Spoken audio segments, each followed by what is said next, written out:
Hai guys, kalian pada tahu nggak sih kalau TikTok mau ngadain kompetisi edukasi dengan total hadiah 150 juta rupiah?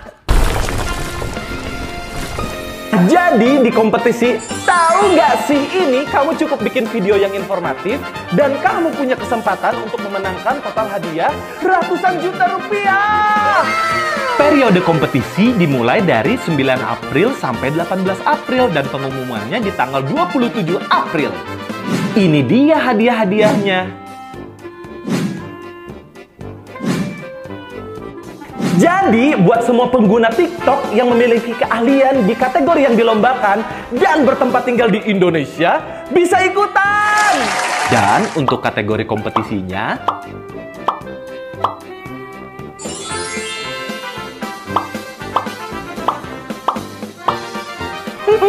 seru banget kan? Jangan lupa ikutan ya. Kamu bisa cek info lebih lengkapnya di banner yang ada di Discover page ya. Selamat mencoba! Tahu gak sih, ternyata ini dia orang yang menciptakan mobil. Ngeng. Ternyata. Halo guys, aku Abi Bayu dan selamat datang di Ternyata. Perkembangan mobil itu bermacam-macam ya guys. Dari uap, bensin, hybrid, sampai elektrik. Nah di video ini, kita mau fokus ke pencipta mobil dengan bahan bakar bensin pertama.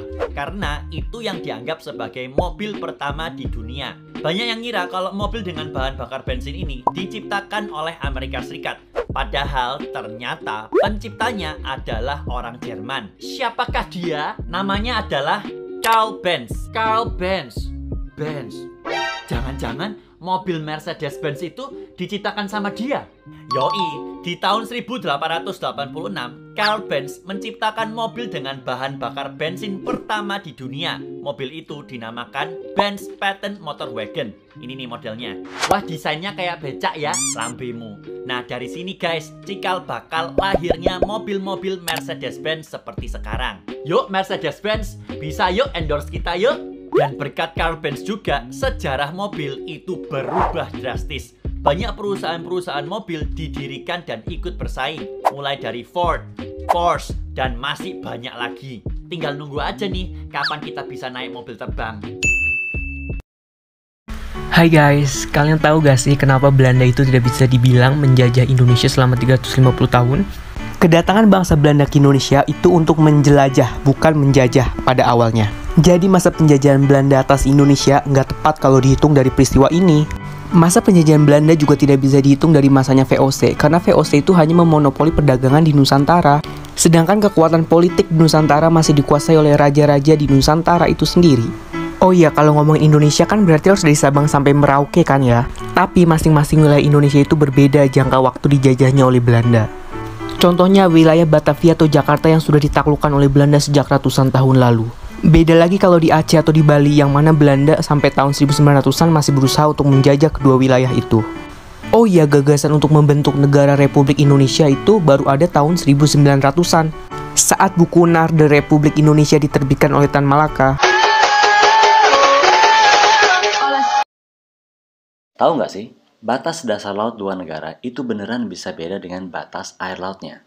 Kok bisa? Sebelum adanya konvensi PBB atau UNCLOS sekarang, ada aturan main yang lain. Tiap negara hanya berhak atas laut teritorial yang sempit. Di luar itu namanya laut bebas. Ini beda dengan dasar laut atau landas kontinen. Dari dulu, negara-negara memang berhak atas landas kontinen yang agak luas. Ini adalah hak landas kontinen A dan B yang menimbulkan tumpang tindih. Maka keduanya harus menetapkan batas dasar laut atau landas kontinen. Tahun 1982, UNCLOS disepakati. UNCLOS mengatur lebar zona maritim agar lebih pasti. Ini laut teritorial 12 mil laut, ini zona tambahan 24 mil laut, ini ZEE 200 mil laut, dan landas kontinen yang bisa lebih dari 200 mil laut. Mari kita terapkan UNCLOS pada situasi sebelumnya. Di sini, batas dasar laut sudah ditetapkan. Karena UNCLOS, negara A dan B berhak atas ZEE selebar 200 mil laut. Lihat, ada tumpang tindih yang memerlukan batas maritim. Bisa saja garis batas ZEE ini sama dengan garis batas landas kontinen sebelumnya, meskipun tidak harus. Pasal 74 UNCLOS mengatakan batasnya harus adil, dan tidak ada aturan yang mengatakan harus sama antara batas landas kontinen dengan ZEE. Jadi, memang bisa dan boleh beda. Hei kalian para netizen plus 62, tahu nggak asal mula kenapa Indonesia tuh kode negaranya plus 62? Apa dari tanggal kemerdekaan kita?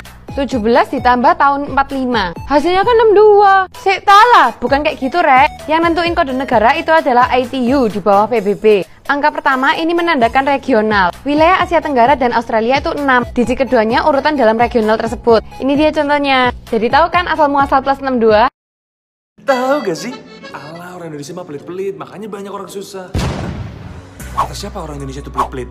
Menurut data World Giving Index, Indonesia adalah negara paling dermawan di dunia, tahu? World Giving Index mengukur 3 perilaku masyarakat di suatu negara. Di antaranya membantu orang asing, mendonasikan uang, dan juga waktu volunteer. Dan ini nih skornya. Masih bilang orang Indonesia pelit-pelit. Jadi tahu kan? Kapan terakhir kali kamu nangis? Nangis itu sepenting kita bernafas. Nangis adalah salah satu cara kita, manusia, berkomunikasi sama lingkungan kita. Tahu nggak sih? Nangis itu bisa bantu kita ngurangin stres. Air mata yang kita keluarin ketika motong bawang sama air mata yang kita keluarin ketika kita sedih, itu isinya berbeda. Ketika sedih, ada lebih banyak hormon stres di air mata kita, yang akhirnya bisa bantu kita merasa lebih lega ketika beres nangis. Makanya sangat disayangkan banyak orang menganggap orang nangis itu lemah. Padahal, nangis itu cara untuk menjadi lebih kuat. Tahu nggak sih, ternyata selain kota Jakarta, 3 kota ini pernah jadi ibu kota Indonesia loh. Kota pertama, Yogyakarta. Kenapa ibu kota pindah? Karena pada saat itu Jakarta jatuh ke tangan Belanda tepatnya pada tanggal 29 September 1945. Tidak lama setelah kemerdekaan, guys. Lalu ibu kota dipindahkan pada tanggal 2 Januari 1946 atas saran Sri Sultan Hamengkubuwono IX. Tapi diresmikannya pada tanggal 4 Januari 1946. Kota yang kedua adalah Bukit Tinggi di Sumatera Barat. Perpindahan ini bukan tanpa alasan loh guys, karena pada saat itu Yogyakarta juga jatuh ke tangan Belanda. Bukit Tinggi resmi menjadi ibu kota Indonesia pada tanggal 19 Desember 1948. Yang terakhir, Kota Biren di Aceh. Kota Biren pernah menjadi ibu kota Indonesia, tapi hanya sepekan saja, sejak tanggal 18 Juni 1948. Tahu nggak sih, kita dan Australia memiliki batas laut. Yang aneh adalah batas yang membagi dasar lautnya beda dengan batas yang membagi air lautnya. Ini adalah garis batas yang membagi dasar laut tahun 72. Ini adalah garis batas yang membagi air laut tahun 97. Beda kan? Apa akibatnya? Nah, di ruang ini, dasar lautnya punya Australia, air laut di atasnya punya Indonesia. Aneh tapi nyata. Terus apa artinya? Artinya, di ruang tersebut ikannya punya Indonesia. Kalau saja ikannya punya paspor, paspornya kayak gini bentuknya, adalah Manggarudanya. Tapi minyak dan gasnya punya Australia. Yang mungkin kamu nggak ngeh adalah teripang atau mentimun lautnya itu punya Australia. Kenapa? Karena mentimun laut itu adalah spesies yang nempel di dasar laut. Bayangkan apa yang terjadi dengan nelayan kita. Mereka taunya di sana boleh nangkap ikan. Tapi kalau mereka datang ke sana dan nggak sengaja menangkap teripang, mereka dianggap melanggar hukum internasional. Ribet ya? Memang ribet. Makanya kalau kita nasionalis dan ingin membela bangsa, harus banyak belajar. Gak bisa teriak doang.